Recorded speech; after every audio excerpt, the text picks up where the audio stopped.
ልጅ ነው አይጥሉትም። ልጅ ነው በህይወት አለ። ማትረፍ ጨርሶ ማቆም ሲቻል ለካ አብረን ነው የምንኖረው። ለኢትዮጵያ እናቶች ራሳቸውን ማሳመን አለባቸው። ብዙ ቤት ውስጥ የቀሩ አሉ። ምንድን ነው የሚጠበቀው? ምን እስከምንሆን ነው የሚጠበቀው? ስለዚህ በጣም ትልቅ የሆነ ሀገራዊ ንቅናቄ ያስፈልጋል። በጣም ትልቅ ግራ መጋባት አለው፣ ደስታም አለው። ያው ልጅ ስለሆነ ከጅምሩ ይሄ ነገር እንዳይኖር ለጀኔሬሽን መስራት የሚቻልበት መንገድ ቢኖር አይጣትም እርግማንም አይደለም።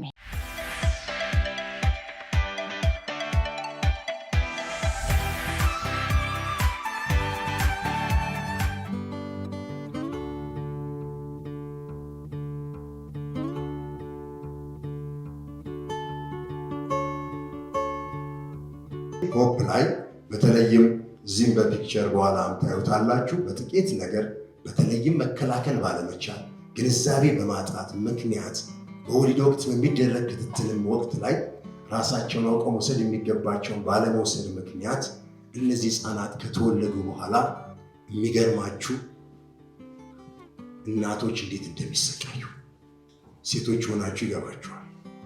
በተለይም እናቶች እንደዚህ አይነት ልጆች ከወለዱ በኋላ በአጋጣሚ ሆኖ በርካታ እንደዚህ ችግር ያለባቸውን ሰዎች ዛሬ ዓመትም ይመስለኛል አብረን በጋራ እነዚህ ሰዎች ሰፖርት ለማድረግ በተሰበሰብንበት ሁኔታ ልጆቻቸውን ይዘው አንዱ በዊልቸር ነው፣ አንዳንዱ መታቀፍ አይችልም፣ አንዳንዱ መያዝ አይችልም።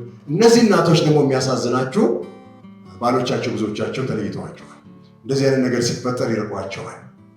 ብቻቸውን ነው የሚያሳድጉት። ትምህርት ቤት መውሰድ በጣም ከባድ ነው። ልጅ ነው አይጥሉትም። ልጅ ነው በህይወት አለ። ግን ደግሞ ሕክምናው ፕሮሰሱ በጣም ብዙ ጊዜ ይፈጃል፣ ረዥም ጊዜ ይወስዳል። ስቃዩ በጣም ብዙ ነው። እነሱም በመያዛቸው ምክንያት ሌላ ስራ መስራት አልቻሉም። ሌላ ስራ መስራት አይችሉም። እዚህ ውስጥ ሁሉ ሲዳገር እኛ ደግሞ የሆነች ነገር ያጣን ቀን ፊልም እናደርገውን ነገር ማሰብ ይችላል።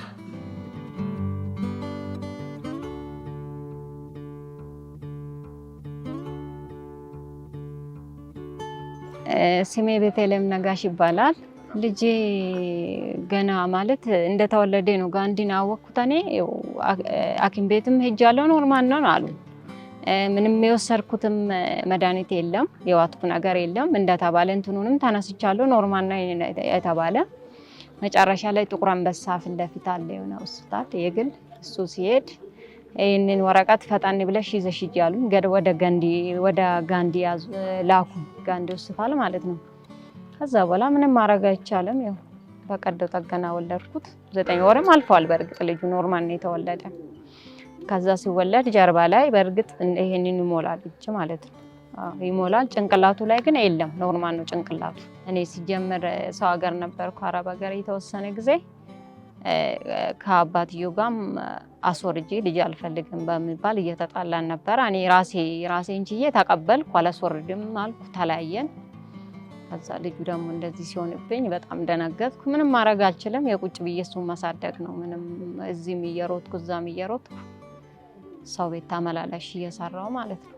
እኔ ራሴን አሳምኜ ነው። እንደውም በዚህ አጋጣሚ ለኢትዮጵያ እናቶች ራሳቸውን ማሳመን አለባቸው። ብዙ ቤት ውስጥ የቀሩ አሉ። ምክንያቱም እቺ የተረገመች እርግማን ነው ምናምን ስለሚባል ያን ይዞ ቤት ውስጥ ደብቆ ያስቀምጣሉ። እኔ ልጄን አልደበኩትም ኦልሬዲ እስካሁን ማለት ነው። ቤተሰቦች አሉኝ፣ እናቴ ያለች ታግዘኛለች። አሁን ቅርብ ጊዜ ነው ተከራይቼ የወጣሁት ብቻዬን ማለት ነው። እናቴ ታግዘኛለች። ቀን ስራ ሄዳለሁ፣ ትምህርት ቤት አደርሳለሁ፣ ስራ ሄዳለሁ። ከዛ ከስራ ወጥቼ ከትምህርት ቤት አወጣለሁ። እንደዛ ነው በቃ እየታገልኩ፣ አሁንም እንደዛ ነው እየታገልኩ ያለሁት ማለት ነው። በ2 ዓመት አንዴ ነው ሕክምናው ዘብድቶ ማለት ነው።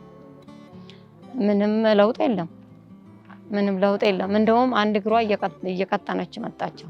እኔ ቤዚን ያገኘኋት ሴፉ ላይ ነበር። ቲቪ አጋጣሚ አይቼ ቁጥሩን ይዤ ነው የቤዛ ስልኩ ቁጥር ይዤ ደወልኩት።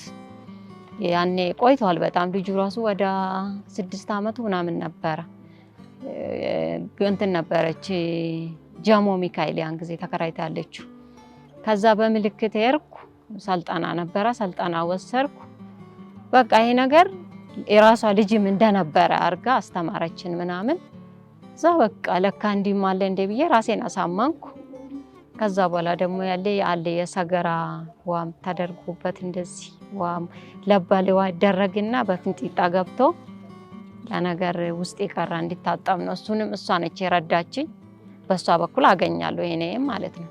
እሷም እንደምታውቅ ስንት ህዝብ ሰብስባ ነው ከጥቁር አንበሳ ከዘብዲቱ በምግባቸው በምናቸው ነው። አንድ ግለሰብ ነች እሷ።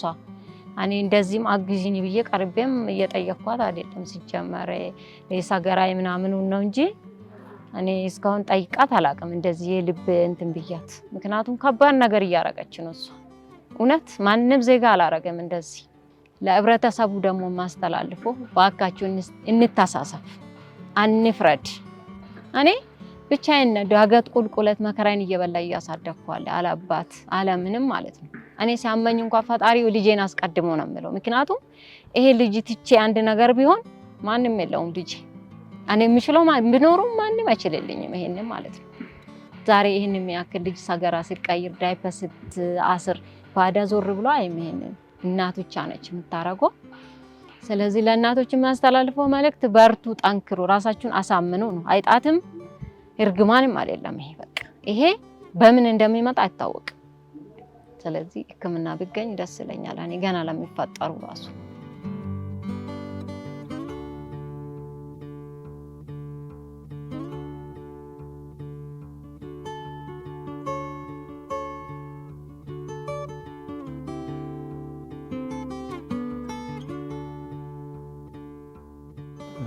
ስሜ ዶክተር ሰለሞን ዘካሪያስ ይባላል። በሆፕ ኤስፒኤች ፕሮግራም ኮኦርዲኔተር ሆኜ ነው የምሰራው። ስንጀምር እንግዲህ ስፓይና ቢፊዳ እና ሃይድሮሴፋለስ ወደ አማርኛ ስንተረጉማቸው የነርቭ ዘንግ ክፍተትና የአንጎል ከመጠን በላይ ፈሳሽ ክምችት ብለን ተረጉማቸዋለን። ስፓይና ቢፊዳ ወይንም የነርቭ ዘንግ ክፍተት የሚፈጠረው በፅንስ ጊዜ ከ21 እስከ 28 ቀን ውስጥ የነርቭ ዘንግ የጀርባችን የነርቭ ዘንግ የሚዘጋበት ጊዜ ነው። ያ ጊዜ መዘጋት ባለበት ሰዓት ሳይዘጋ ሲቀር የነርቭ ዘንግ ክፍተት ይፈጠራል ማለት ነው። ያ ነርቭ ዘንግ ክፍተት ደግሞ ምን ችግሮች ያመጣል? እዛ ጋር የጀርባ ነርቮች እና ሜኒንጅስ የሚባሉ የፈሳሹ ደግሞ የአንጎላችን ፈሳሽ በዛች ክፍተት እንድትወጣ ያደርጋል ማለት ነው። ያ መውጣትና ያ ብሎኬጅ ደግሞ ምን ያመጣል? ወደኋላ የሲኤስኤፍ ወይም የአንጎል ፈሳሽ ክምችት እንዲኖር ያደርጋል ማለት ነው። ስለዚህ ብቻውንም ሊፈጠር ይችላል ሃይድሮሴፋለስ ወይ የአንጎል የመጠን በላይ ፈሳሽ፣ አብሮ ደግሞ ከስፓይና ቢፊዳም ጋር ሊያያዝ ይችላል ማለት ነው። ብዙ ጊዜ ማይሎሜኒንጂዮሴል የሚባለው የስፓይና ቢፊዳ አይነት ከሃይድሮሴፋለስ ጋር የተገናኘ ናቸው። 80% የነርቭ ዘንግ ክፍተት ያላቸው ማይሎሜኒንጂዮሴል ታይፕ ያላቸው የሃይድሮሴፋለስ ወይ ከመጠን በላይ ፈሳሽ ክምችት ይኖራቸዋል ማለት ነው። ስለዚህ ሁለቱ የተለያዩ በሽታዎች የሚያገናኛቸው ነገር አለ ማለት ነው። ሃይድሮሴፋለስ ግን ራሱን የቻለ ሌላ ምክንያቶች ሊኖሩት ይችላሉ። የነርቭ ዘንግ ክፍተት እንግዲህ መከላከያ ሜቶዶች የምንላቸው ዋነኛው ፎሊክ አሲድ መውሰድ ነው። እንግዲህ ከመከላከያ መንገዶቹ ከማውራታችን በፊት ኮዞቹ ምንድናቸው የሚለውን ብናይ ጥሩ ነው። ምክንያቱ ኮመንስ ብለን የምናየው እኛ የፎሊክ አሲድ ሰውነት ውስጥ እጥረት ነው። አንድ እናት ከማርገዟ በፊት ፎሊክ አሲድ እጥረት ካላት ሰውነቷ ያ የነርቭ ዘንግ መዘጋት ባለበት ሰዓት እዛ ጋ ያሉት ሴሎች ዲኤንኤው ሬፕሊኬት እንዲያደርግ የሚያደርገው ፎሊክ አሲድ ስለሆነ እጥረት ካለባት እነዛ ሴሎች መራባት ስለማይችሉ ያ ክፍተት ይፈጠራል ማለት ነው። ስለዚህ ፎሊክ አሲድ እጥረት ኮመንስት ምክንያት ነው። ከዛ ውጭ የማተርናል ወይ እናት ፋክተሮች የምንላቸው አሉ። ከዛ መሀል ያው እናት ከመጠን በላይ ውፍረት ካለ ወይም ኦቢስ ከሆነች ለዚህ ሊያጋልጣት ይችላል። ከዛ ውጭ የመጣል በሽታ ያላት እናት ከሆነች አንዳንድ የመጣል በሽታ መድኃኒቶች ፎሊክ አሲድ አብዞርብ እንዳያደርግ ስለሚያደርጉ ወይም አብዞርፕሽን ሬቱን ስለሚቀንሱ ያ ዲፊሸንሲ ሊያመጣ ይችላል። ይህንን ስል ግን ያው የመጣል በሽታ ያለባት እናት የመጣል በሽታ መድኃኒት መውሰድ የለባትም ማለት አይደለም። ፎሊክ አሲድ ዶዙን መጨመር ነው እንጂ የመጣል በሽታ ያላት እናት መድኃኒት በማቋረጥ ራሱን የቻለ ፅንሱ ላይ የሚያመጣቸው ችግሮች አሉ። ስለዚህ መድኃኒቱን እየወሰዱ ፎሊክ አሲድ ዶዙን መጨመር ያስፈልጋል ማለት ነው። ከዛ ውጭ ኢንቫይሮንሜንታል ፋክተሮች የሚባሉ አሉ። ሬዲዬሽን ኤክስፖዠር ያው ኮመን አይደሉም። ከዛ ውጭ ከዚህ በፊት አንድ እናት ይሄ ፕሮብለም ያለው ልጅ ከወለደች ድጋሚ የሚፈጠሩ ፕሮባቢሊቲ ከፍ ይላል። ስለዚህ ጄኔቲክም ፋክተር አለው ማለት ነው። ስለዚህ እነዚህ ናቸው ዋናዎቹ ኮዞች የሚባሉት። ኮመንስ ግን ያው የፎሊክ አሲድ እጥረት ነው። ስለዚህ ወደ መፍትሄው ስንመጣ ፎሊክ አሲድ ሰፕሊመንት መስጠት ነው። አንድ ለማርገዝ የምታስብ ወይንም የማርገዚያ እድሜ ላይ ያለች እናት ወይ ሴት ልጅ ፎሊክ አሲድ ሰፕሊመንት በመውሰድ ይህ ነገር ታስቀር ትችላለች። በጣም ሲምፕል የሆነ መፍትሄ ነው። ፎሊክ አሲድ አክሰሲቢሊቲ በየቦታው አለ፣ ዋጋውም ውድ አይደለም። ስለዚህ የምንመክረው እኛ ፎሊክ አሲድ ለሁሉም ማርገዣ እድሜ ውስጥ ያሉ ሴቶች ፎሊክ አሲድ ሰፕሊመንት እንዲወስዱ ነው። ከዛ ውጭ ፎሊክ አሲድ ያላቸው ምግቦች አሉ። ስፔሻሊ አትክልቶች፣ ሳላድ፣ ምስሮች፣ አተር፣ አቮካዶ፣ ከስጋ ላይ ደግሞ ዶሮ ፎሊክ አሲድ አላቸው። አብዛኞቹ ምግቦች አላቸው። ዶዜጁ ሊለያይ ይችላል፣ ኒትሪሽናል ኮንቴንቱ ግን አብዛኛው ስፔሻሊ አትክልቶች ላይ ፎሊክ አሲድ ይገኛል። ያን ምግብ ብቻ በመውሰድ ግን በቂ በቀን ውስጥ የሚያስፈልገን ፎሊክ አሲድ እናገኛለን ማለት አይደለም። ስለዚህ አንድ እናት አትክልት ስለበላች ፎሊክ አሲድ አግኝቻለሁ ስለዚህ ሰፕሊመንት መውሰድ የለብኝም ማለት የለባትም። በጣም ትንሽ አማውንት ነው ከምግብ የሚገኘው። ስለዚህ ከሰፕሊመንቱ ጋር ተጓዳኝ ወይም ተጨማሪ ምግቦችን በመውሰድ ይህን እናስቀር እንችላለን ማለት ነው። እንግዲህ ይሄ ነገር ሀፕን ካረገ ዩዥዋሊ በእርግዝና ጊዜ ክትትል ካላት አንድ እናት በultrasound ሊታወቅ ይችላል። በእርግዝና ጊዜ የሚደረጉ ሰርጂካል ፕሮሲጀሮች አሉ። ከዛ ውጭ ግን ከተወለደ በኋላ የሚመከረው ከ48 እስከ 72 ሰዓት ውስጥ ሰርጀሪ ተደርጎ ሊስተካከል የሚችል ነገር ነው። ከዛ ካለፈም ሰርጂካል ኢንተርቬንሽን ሊደረግ ይችላል፣ ግን ሞር ለኮምፕሊኬሽን ያጋልጣቸዋል እና ወደ ኖርማል ላይ መለሱ ይችላሉ። ሪስክ አለው። ግን በዛች 72 ሰዓት ባለው ጊዜ እስከተወለደ ወዲያውኑ ታውቆ ቶሎ ሜዲካል እና ሰርጂካል አቴንሽን ከተሰጣቸው ሊቀረፍ የሚችል ነገር ነው ማለት ነው። ግን ያው እኛ እዛ ባይደርስ ነው ደስታችን። መጀመሪያውንም ፕሪቬንሽኑ ነው የሚሻለው። ለምንም ነገር አስቀድሞ መከላከሉ ነው የተሻለ ነገር። ስለዚህ ፎሊክ አሲድ ሰፕሊመንት አዌር ሰውን በማድረግ በኦፒኤስፒኤችን በኩል እየገፋን ያለ ነው። ህዝቡ ሞር ግንዛቤ እንዲኖረው በዚህ ላይ አፍሪካ ውስጥ አንደኛ መሆናችን እንኳን ለማህበረሰቡ እኔ ራሴ አላውቅም ነበር። በጣም ኮመን ነገር ነው እና በጣም የሚያሳዝን ነገር ነው። አፍሪካ ውስጥ አንደኛ፣ በዓለም ውስጥ ደግሞ ቶፕ 3 በዚህ በሽታ ከሚጠቁ አገራቶች ውስጥ መሀል አንዱ ነን እኛ እና ስለዚህ ሆፕኤስፒኤች እየጣረ ያለው ከጤና ጥበቃ ጋር አብሮ እየሰራ ከፉድ ኢንዱስትሪዎችም ጋር አብሮ እየሰራ እየሞከርን ያለ ነው። ምንድነው መጀመሪያ ህብረተሰቡ ይህ ችግር እንዳለ ማስገንዘብ ነው። ምክንያቱም ካልታወቀ ችግር መኖሩን መፍትሄው ጋር መሄድ አንችልም። ስለዚህ መጀመሪያ ግንዛቤ ይሄ ትልቅ ፕሮብለም እንደሆነ ብዙ ልጆች የተጠቁ እንደሆነ አስገንዝበን ከዛ በኋላ ወደ መፍትሄው መሄድ እና ሰው ሰፕሊመንት እንዲወስድ ፎሊክ አሲድ ያላቸው ምግቦች እንዲወስዱ፣ በፉድ ኢንዱስትሪ በኩል ደግሞ የተለያዩ ዱቄቶችን ፎርቲፋይ በማድረግ በፎሊክ አሲድ ወደፊትም ደግሞ ዘይቶችም ላይ የተለያዩ ሌሎች እንትኖች ላይ ፎርቲፊኬሽን በማምጣት ይህን ነገር እናስቀረው ሊቀረፍ የሚችል ነገር ነው እና ያን በመስራት ላይ ነው እንግዲህ ሆፕኤስፒኤች እየሞከረ ያለው። ጥሩ ሪስፖንስ እያገኘን ነው። ብዙ ለውጥም እያየን ነው። ከዚህ ጋር ደግሞ በተጓዳኝ ምንድነው እያደረግን ያለ ነው? ኦልሬዲ ይሄ በሽታ ለተጠቁ ልጆች ሶሾ ኢኮኖሚክ ፕሮብለም ስላለ አብዛኞቹ ደግሞ ገጠር ያሉ ሰዎችም ናቸው። የከተማ ውስጥም ያለ ፕሮብለም ነው፣ ግን ገጠር ያሉት ናቸው ሞር አፌክትድ የሚሆኑት። ይህንን ሕክምና ደግሞ ሲክ በሚያደርጉበት ሰዓት መጥተው ወረፋ ሊኖር ይችላል። ከዛ ደግሞ ሰርጀሪ ከተሰሩ በኋላ ወዲያውኑ መመለስ ላይችሉ ይችላሉ። ማገገሚያ ጊዜ ይኖረዋል። ስለዚህ ለእነዚህ ቤተሰቦች መጥተው መቀመጫ ቦታ እንዲኖራቸው ወረፋ እስኪደርስ ድረስ እንዳይጨነቁ፣ ስለ ምግብ እንዳያስቡ፣ ስለ ብር እንዳያስቡ ያንን እንሰራለን። ከዛ ውጭ ደግሞ ከሆስፒታሎች ጋር ሊንክ አድርገናቸው ሰርጂካል ኢንተርቬንሽን እንዲያገኙ ማመቻቸትን ፕሮግራም እንሰራለን። ስፔሻሊ አሁን ከዘውዲቱ ሆስፒታል ጋር እና ከቅዱስ ጴጥሮስ ጋር ሞር እየሰራን ነው በአሁኑ ሰዓት። እነሱ ሆስፒታሎች ሰርጂካል ኢንተርቬንሽን እንዲያገኙ እነዚህ ቤተሰቦች፣ ከዛ ደግሞ ማቆያ ከሰርጀሪ በኋላ ደግሞ ማገገሚያ ቦታ ደግሞ መተው እኛ ጋር አገግመው ልክ ከተሻላቸው በኋላ ወደ መጡበት የመመለስ ስራ ነው እየሰራን ያለ ነው።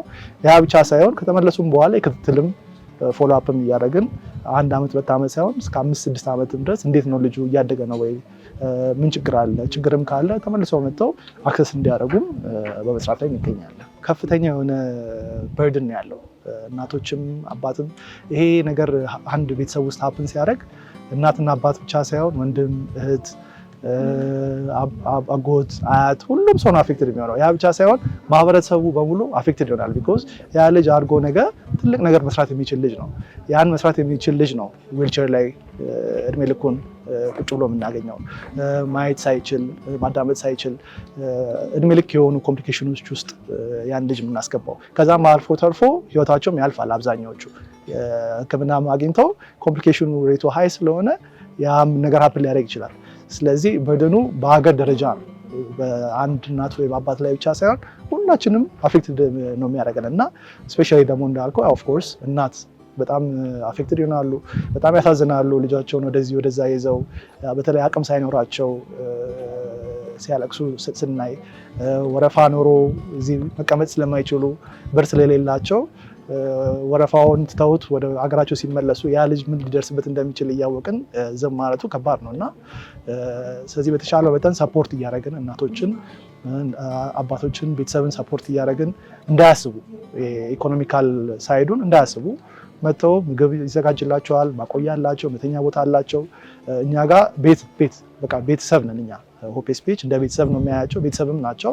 መጥተው ስለ ወጪው ምንም ሳያስቡ መጥተው ፍሪ ሆነው ተቀምጠው ሰርጂካል ኢንተርቬንሽናቸውንም ሊንክ አድርገናቸው ሰርጀሪ በሚጠሩበት ሰዓት በሚጠሩበት ቀን ሙቭ አድርገናቸው ሰርጀሪ ተደርጎላቸው ከዛ ወደ ማቆያ ይዘናቸው መተን ታክመው እንዲሄዱ። ምክንያቱም በሽታው እንዳለ ሆኖ በርድን ነው፣ ከበሽታው ውጭ ያለ ነገር ሊያሳስባቸው አይገባም እና ያንን ከበሽታው ውጭ ያለውን ነገር ደግሞ እኛ እንረዳቸዋለን ማለት ነው። ስለዚህ በጣም ከባድ የሆነ ፕሮብለም ነው። አዌርነስ የሚያስፈልገው ነገር ነው። እንግዲህ ከጤና ጥበቃም ጋር እንዳልኩ ከዘውዲቱም ከቅዱስ ጴጥሮስም ከተለያዩ የመንግስት ሆስፒታሎችም ጋር አብረን እየሰራን ነው። ከፖሊሲም ቼንጅ ለማምጣት ከፓርላማም ጋር ግንኙነት አለን። እነሱንም ላመሰግን ፈልጋለሁ። በጣም እየረዱን ነው። አዌርነሱ ላይ ፖሊሲዎችንም ፑሽ በማድረግ በጣም እየረዱን ነው።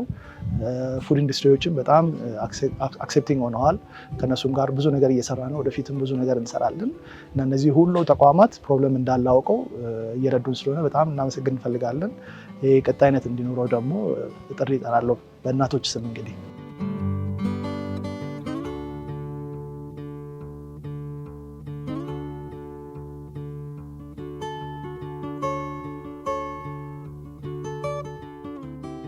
እንደዚህ አይነት ነገር ከማየት ባሻገር እንዲሁ ዝም ብለህ በአይነት በውልብታም ይሁን በምን እንዲህ ከማየት ባሻገር ምንም አይነት ግንዛቤውም እውቀቱም አልነበረኝ።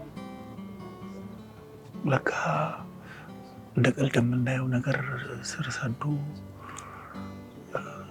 አዳጊዎች ነገ ሀገር የሚረከቡ ህፃናት ላይ ይህ ሁሉ ፍዳ ስለምን ይመጣል? በምን ምክንያት? አቅም ያለው አቅም፣ ጉልበት ያለው በጉልበቱ አድርጎ ማትረፍ ጨርሶ ማቆም ሲቻል ለካ አብረን ነው የምንኖረው። ለካ ያቺ እናት፣ ለካ እነዛ ወላጆች በየቤታቸው ይሄንን ነገር ይዘውት የኖሩት የማህበረሰባችን እሳቤ፣ ግምት፣ መገለልና ሌሎች ነገሮች ባመጡባቸው ጣጣ ልጆች ምንም ባላጠፉት ሊቦርቁ ሊጫወቱ በመጡበት ዓለም እንደገና ያልጋ ቁራኛ የሚሆኑበት ምን ምክንያት አለ? እና በእውነት በጣም ነው የተሰማኝ። በጣም ነው እንደ ሰው ማድረግ ያለብን ነገር ሳናረግ ዝም ብለን ተቀምጠን የነበረው የሚል እሳቤ ውስጥ ያደረ። ይሄን ስራ ለሚሰሩትም በግለሰብ ደረጃም ለሚሰሩትም እንደ ግለሰብ ማድረግ ያለብኝን በታዘዝኩበት ቦታ ስፍራ መልካም ጤንነት ላይ እስካለኝ ጊዜ ድረስ በጎ ነገር ለመስራት በሙያዬም ለማገዝ በጉልበትም ባለኝ አቅም ለማገዝ ዝግጁ እንደሆን ነው ይሄ ስሜት የፈጠረ። እንግዲህ ኪነ ጥበብ፣ ጋዜጠኝነት፣ እነዚህ ማህበራዊ ሚዲያዎች ትልቅ ድርሻ አላቸው ሰው ጋር ቶሎ ለመድረስ እና በኪነ ጥበብ መንገር ያለብን፣ ማሳወቅ ያለብን፣ ማስተማር ያለብን እያዋዛን ቢሆን ረገጥ አድርገን ደግሞ አሳዝነንም ቢሆን በመጠነኛም ፈገግታ መጠነኛም ሀዘን ኖሮትም ህብረተሰቡ ተረድቶት ለዚህ ጥሩ ግንዛቤ ኖሮት ሁሉም እንደ አንድ እንዲነሳ ለማድረግ ከሙያ ወላጆቼ ጋር እኔም ማድረግ ያለብኝ ለማድረግ ዝግጁ ነኝ።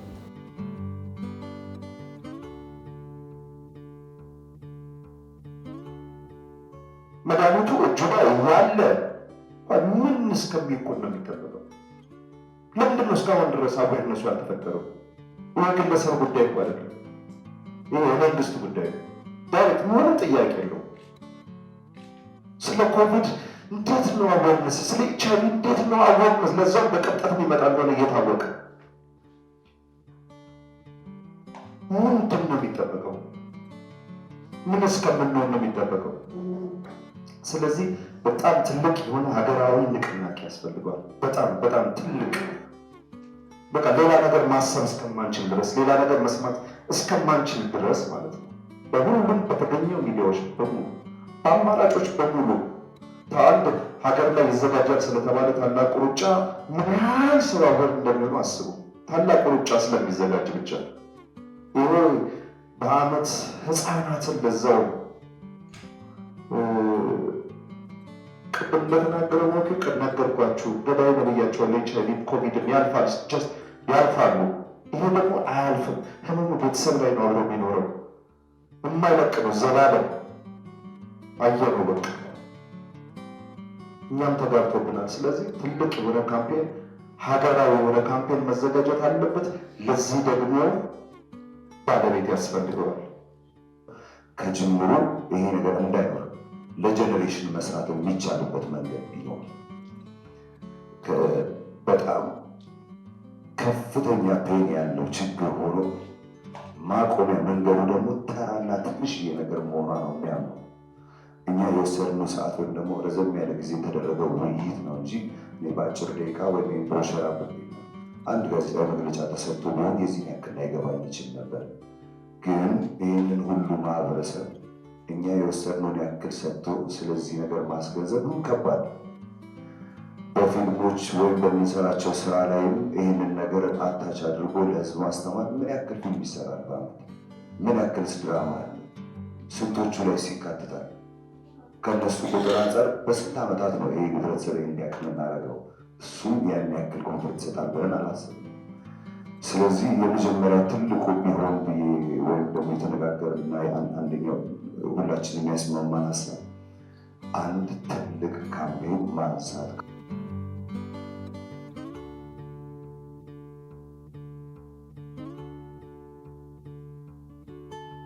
ስሜ ቤዛ በሻህ ይባላል። በሆፕ ስፓይና ቢፊዳ እና ሃይድሮሴፈለስ መስራችና ዋና ስራ አስኪያጅ ነኝ። ሆፕ ስፓይና ቢፊዳ እና ሃይድሮሴፈለስ የተመሰረተው የዛሬ 9 ዓመት አካባቢ ነው። ያም ደግሞ በራሴ ህይወት ውስጥ ገጥሞኝ በነበረው በልጄ ላይ በነበረው የአፈጣጠር ችግር ምክንያት ነው ወደዚህ ተቋም ወደ መመስረት ሀሳብ የመጣሁት። መጀመሪያ ሲከሰት ሀረር ነበረ የምንኖረው፣ ሀረማያ ዩኒቨርሲቲ ነበረ የምንኖረው እና የ6 ወር ተኩል አካባቢ ነፍሰ ጡር ሆኜ ነው ክትትል ላይ ያወቅኩት። ሲነገረኝም ሊያስደነግጥ በሚችል አይነት መንገድ ነበር የሰማሁት። ልጁ ዩዝለስ ነው የሚል አይነት መረጃ ነበር የሰጡኝና በጣም ያስደነግጣል።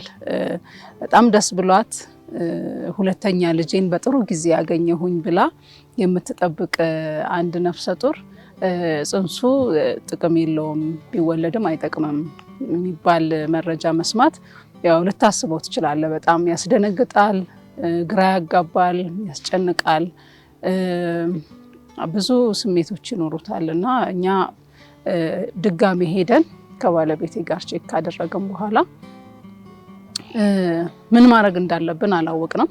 ግን ቤተሰብ ጋር እዚሁ አዲስ አበባ መጥቼ መከታተል እንዳለብኝ ወሰነን። እዚህ መጥቼ የተከታተልኩኝ አማራጭ ተሰጥቶ የነበረ ጽንሱን የማቋረጥ ወይንም መውለድ። በወቅቱ እንግዲህ ይሄ በክትትል ሂደት ውስጥ እያለሁኝ ወደ 8 ወር አካባቢ ሆኗል እና በዚህ ጊዜ ላይ ምንም ችግር ቢኖርበትም ጽንሱን ማቋረጥ የሚለው ሀሳብ በሰው ሕይወት ላይ ቢወለድ ሊኖር የሚችል ልጅ ነው እና ያው ጥሩ ስሜት አይፈጥርብህም። ስለዚህ በቃ እሱም ካለበት ችግር ጋር እኛም ያለውን ነገር ተቀብለን መቀጠሉ ይሻላል ብለን ስላሰብን ለመውለድ ወሰንን። ስለዚህ ሲወለድ በጣም ከባድ በሚባል ደረጃ ይሄ የነርቭ ዘንግ ክፍተትና የጭንቅላት ውሃ ክምችት የአፈጣጠር ችግር ኖሮበት ነው የተወለደው እና ሆስፒታል ብዙ ጊዜ ቆይተናል። ሕክምና ተደርጎለታል፣ ሰርጀሪዎች ተደርገውለታል። በዛ ሂደት ውስጥ ደግሞ ብዙ ተስፋ መቁረጥ አለው። ቅድም እንዳልኩ ግራ መጋባት አለው፣ ደስታም አለው። ያው ልጅ ስለሆነ ከሱ ጋራ ያለ ግንኙነት ትንሽ ደስታም ሁሉም አይነት ነገር አለው። በዛ ጉዞ ውስጥ ነው እንግዲህ እንደነዚህ አይነት ልጆችን የሚያሳድጉ ወላጆች የት ነው ሄደው ምክር የሚያገኙት፣ የት ሄደው ነው ምንም አይነት ድጋፍ ቢፈልጉ የት ነው የሚሄዱት የሚለውን ጥያቄዎች ነበሩንና ያንን እንግዲህ የትም ሄጃ ስላልነበረ ያንን ተቋም ለምን እኛ አንመሰርትም በሚል ሀሳብ ከሌሎች ወላጆች ጋር አንድ ላይ ሆነን ይህንን ተቋም መሰረትን ማለት ነው። ከሕክምና አገልግሎት ተደራሽነት ጋር ተያይዞ የሆስፒታል አድሚሽን ለሚፈልጉ ቤተሰቦች ወይም ሆስፒታል ላይ ያለውን የሕክምና አገልግሎት ፈልገው ከተለያዩ ክልሎች ለሚመጡ ቤተሰቦች ማረፊያ ቦታ አለን። በዛ ማረፊያ ቦታ ከሰርጀሪ በፊትም ከሰርጀሪ በኋላም እኛ ጋር መተው ማረፍ ይችላሉ።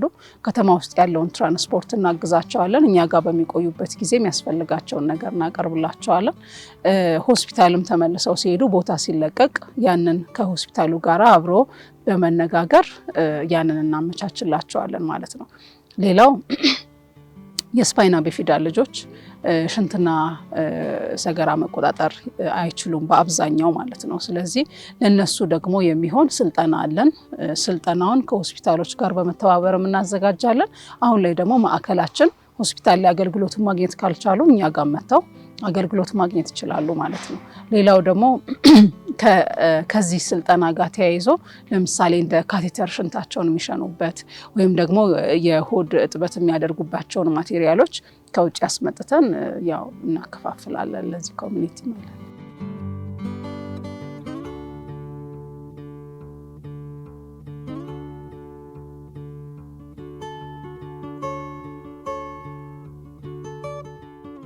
እንደ ተቋም እኛ ከምንሰራቸው ስራዎች አንደኛው ግንዛቤ ማስጨበጥ እና አድቮኬሲ ወይንም ደግሞ ከፍ ባለ ደረጃ የውሳኔ ሰጪ አካላትን ማሳወቅና ማስገንዘብ ስራዎችን እንሰራለን። ይሄ ደግሞ ቅድመ መከላከል ላይ ከምንሰራቸው ስራዎች አንደኛው አካል ነው ማለት ነው። እስካሁን ድረስ አጠቃላይ በሰፊው ማህበረሰብ ዙሪያ ግንዛቤ ማስጨበጥ፣ ሁለተኛ ደግሞ በውሳኔ ሰጪ አካላቱ ዙሪያም እንደዚሁ ግንዛቤ መፍጠር፣ ሶስተኛው በትልልቅ የመንግስት ውሳኔ ሰጪ አካላት ዙሪያ ለምሳሌ በተለያዩ ሚኒስቴር መስሪያ ቤቶች ውስጥ ያሉ ወሳኝ አካላትን እንዲሁም ደግሞ የህዝብ ተወካዮች ምክር ቤትን እንዲሁም ደግሞ ከፍ ሲል በሌሎችም ተቋማት በፕራይም ሚኒስተር ኦፊስም ጨምሮ ባሉ ከፍ ባሉ የመንግስት ቢሮዎች ውስጥ ያሉ ሰዎችን ግንዛቤ የምናስጨብጥበት እንደ ሀገር ያለብንን ሸክም እንደ ሀገር ያለብንን የቤት ስራ የምናስገነዝብበት ዝግጅቶችን እናዘጋጃለን።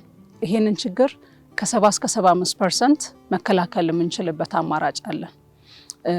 ሁለቱም የነርቭ ዘንግ ክፍተትም የጭንቅላት ውስጥ ፈሳሽ ክምችትም ሁለቱንም ያፈጣጠር ችግሮች ተያያዥ የሚሆኑበትን መንገድ ስላለ መከላከል የምንችልበት ከ70 እስከ 75% ይቻላል ካልን በየአመቱ ከሚፈጠሩት ከ30 ሺህ እስከ 50 ሺህ ህፃናት ይሄ በየአመቱ የሚፈጠር ነው። ከነዚህ ውስጥ 70-75% መከላከል በጣም ትልቅ ነገር ነው። ስለዚህ ይሄንን በቂ የሆነ የስነ ምግብ ወይም የአመጋገብ ስርዓታችን ላይ ለውጥ ማድረግ እንደሚገባ በተፈጥሯዊ በቫይታሚን የበለጸጉ ቫይታሚን B9 የምንለው ወይም ፎሊክ አሲድ የምንለውን ተፈጥሯዊ ንጥረ ነገር በተፈጥሮም ማግኘት እንችላለን። በታብሌት መልኩ በሰፕሊመንት መልኩ ማግኘት እንችላለን። እንዲሁም ደግሞ በእነዚህ የምግብ ንጥረ ነገሮች ፎርቲፋይድ ሆነው ወይም በልጽገው የተመረቱ ምግቦችንም ገዝተን መጠቀም እንችላለን። ስለዚህ ይሄንን ግንዛቤ ለሰፊው ማህበረሰብ ማስተላለፍ ያስፈልጋል ማለት ነው። ሁለተኛ ደግሞ ይሄን ችግር ከተፈጠረ በኋላ አንድ ቤተሰብ ላይ ይሄ ነገር ሲፈጠር ከባድ የሆነ የኢኮኖሚ ጫና ይኖረዋል፣ ማህበራዊ ጫና ይኖረዋል። ከስራ ጋር ተገናኝቶ ልጆችን ማሳደግ አለመቻል፣ ልጆችን መጣል ይመጣል፣ የቤተሰብ መፍረስ ይመጣል። ልጆቹ ደግሞ ትንሽ ከፍ ሲሉ የዴይኬርና ሌሎች ከትምህርት ጋር ተገናኝቶ ያሉ ፍላጎቶቻቸውን ማሟላት አለመቻል አለ። የአካል ድጋፍ ማግኘት ላይችሉ ይችላሉ። ለምሳሌ እንደ ዊልቼር ወይም ደግሞ የዎኪንግ ወይም ሌሎች አሲስቲቭ ዲቫይሶችን ማግኘት ላይችሉ ይችላሉ እና እነዚህን ሁሉ ድጋፍ ያስፈልጋቸዋል እና ከሁሉ በላይ ደግሞ አንድ ላይ ተሰብስበው ትምህርት የሚያስፈልጋቸው ትምህርት፣ ቮኬሽናል ትሬኒንግ የሚያስፈልጋቸው ቮኬሽናል ትሬኒንግ፣ እንደሚያስፈልጋቸው አይነት ስልጠና የሚሰለጥኑበት ማዕከል ያስፈልጋቸዋል ማለት ነው። ለዚህ ኮሚኒቲ አንደኛ ያሉትንም ለማገዝ፣ ሁለተኛ ደግሞ መከላከል ላይም ለመስራት ይሄ ተቋም የራሱ ቦታ ያስፈልገዋል። ተከራይተን ነው የምንሰራው። እስካሁን እንግዲህ ላለፉት 9 ዓመታት ስራዎቻችን በሙሉ በኪራይ ቤቶች ነው የነበረው። ስለዚህ የግለሰብ ቤት ተከራይቶ መስራት ደግሞ በጣም ራሱን የቻለ ፈተና አለው። ከዚህ በኋላ የምናስበው የራሱ ለዚህ ኮሚኒቲ ነገ እኔ ባልኖር፣ እኔ ወደ ሌላ ስራ ብሄድ ወይም በህይወት ባልኖር ሌላ ሰው መጥቶ እነዚህ ልጆች የሚያገለግልበት ወይም እርስ በራሳቸው የሚደጋገፉበትን የራሳቸው የሆነ ማዕከል ያስፈልጋቸዋል። ያንን ለመስራት አጋዥ የሆኑ ግብአቶች ያስፈልጋሉ፣ እንደ ቦታ ወይም ደግሞ ሌሎች ድጋፍ ያስፈልጋል። ይህንን በማድረግ እንግዲህ መንግስት አንደኛ የራሱ የመንግስት ኃላፊነት ነው የዜጎቹን ደህንነትና መብት መጠበቅ። ስለዚህ ያንን ደግሞ የመንግስት ኃላፊነት ነው ብለን የምንተው አይደለም። መንግስት የራሱን ነገር ማድረግ የሚችለውን ከቦታ ጀምሮ ሌሎችንም ድጋፎች ማድረግ ይችላል። እንደ ማህበረሰብ ደግሞ እኛ መንግስትን አጋዥ በሆኑ ስራዎች ላይ ተሰማርተን ይሄንን ነገር ወደ ውጤት ማምጣት ይኖርብናል ማለት ነው። ሌላው ደግሞ በንግዱ ስራ ላይ የተሰማሩ ሰዎች የንግድ ሙያቸውን እንዲሁም ደግሞ ሌሎች በዙሪያቸው ያሉትን አቅሞች ተጠቅመው ይሄንን ማገዝ ይችላሉ። ሌላው ደግሞ በሚዲያው ኮሚኒቲ ዙሪያ ዛሬ የሚያደርግነው ሰፋ ባለመልኩ ግንዛቤ መጨበጥ ስለሚያስፈልግ ለምን ይሄ ሆነ፣ ከመቼ ጀምሮ ነው እንዲህ አይነት ነገር የተፈጠረው የሚሉ የግንዛቤ ጥያቄዎች ስላሉ ይሄንን በቋሚነት እየመለሰ የሚሄድ በየጊዜው ቀጣይ የሆነ የግንዛቤ ማስጨበጫ ይዘቶች ያሏቸው ፕሮግራሞች እንዲተላለፉ የሚዲያ ኮሚኒቲውን ማንቃት ያስፈልጋልና ዛሬም ያደረግነው ይሄንን ነው። በዚሁ ደግሞ መቀጠል ያስፈልጋል። ይሄ ኮሚኒቲም ከዚህ ማህበረሰብ ጎን ቆሞ የተጎዱትን ለማገዝ እንዲሁም ደግሞ የራሳቸው የሆነ የፋሲሊቲ እንዲኖራቸው ማገዝ ይችላሉ። ከዛ ሁሉ በላይ ግን እኔ ሁሌ የሚያሳስበኝ መከላከል ነው። ስለዚህ ወደፊትም መከላከል ላይ አተኩረን እያንዳንዷ እናት የራሷን ልጅ የራሷን ደህንነት የቤቷን ደህንነት መጠበቅ እንድትችል መረጃ መስጠትና በሚያስፈልገው ማገዝ ያስፈልጋል ብዬ አስባለሁ።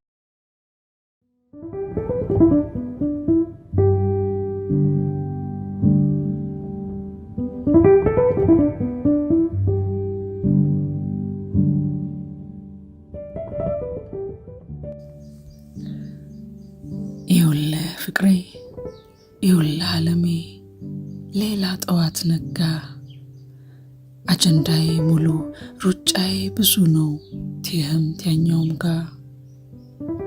ብታይ እኮ ዓለሜ እንዴት ባለው ጀንበር በተዋበው ቀኔ ትውስታ አይነጥፍ መች ትቶ ይተወኛል የምናብ ምናኔ።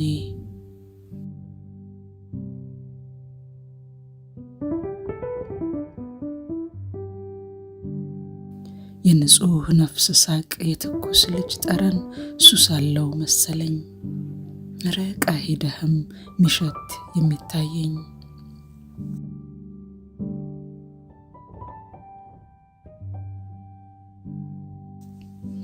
እኔ የምልህ ውዴ ከነፍስ የሚብላላ መልሰው ላቃተኝ አንድ የኔ ጥያቄ፣ ከትጉሃን ሰፈር ከህያዋን ርቄ እንዳወጋህ ልምጣ።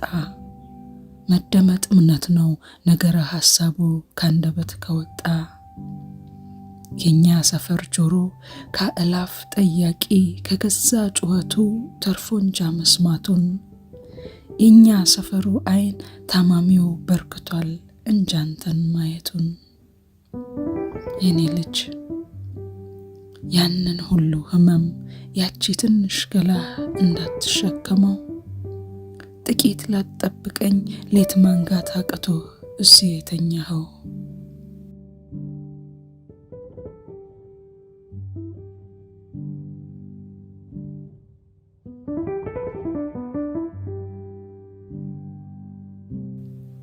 የእናት ብርቱ ትግል የአባት ጥብቅ እቅፍ ሊያቆይህ ያልቻለ፣ ንገረኝ በሞቴ አንተን መሳይ ቆንጆ ቀኑ ነክቶ ሳያልቅ ስንቱ ካፈሩ አለ። ስንቱ በየቤቱ መኝታ ክፍሉ፣ ስንቱ ተረኛ ሕፃን በየሆስፒታሉ ከህይወት ለሞት ጓጉተው ተራ ይጠብቃሉ። እንጃ ነው ዝምታ ዳሩ ይህን ማናውቀው ማን ይናገርልህ እውነቱን ሰድሮት ለሰሚው አርቆ ያንዱን እንቶ ፈንቶ ሚሊየን ይሰማዋል የሺህ ሕፃን ጣር ግን ከሚሰማ ጆሮ አፈር ይቀርበዋል ያልከኝን በሐሳቤ ለሀገር ለምድሩ ነግርልሃለሁ አንድም ምላሽ ባገኝ ሮጭ ይመጣለው ተርክልሃለሁ መልሰህ ያንዱን እንቶ ፈንቶ ሚሊየን ይሰማዋል የሺህ ሕፃን ጣር ግን ከሚሰማው ጆሮ አፈር ይቀርበዋል አትበል ዓለሜ መች ደፍረን ተናግረን ማንኛው ይወቀስ ጥቂት ብትጠብቀኝ ጥቂት ብትታገስ መልእክትን አድርሼ መስማት ለፈቀደው አንድም ሕፃን ቢተርፍ ፎሌት ቢታደገው ያን ቀን ስመጣ የድል ሽልማትን አኖርልሃለሁ እስከዚያው አንተ ረፍ እኔ እራመዳለሁ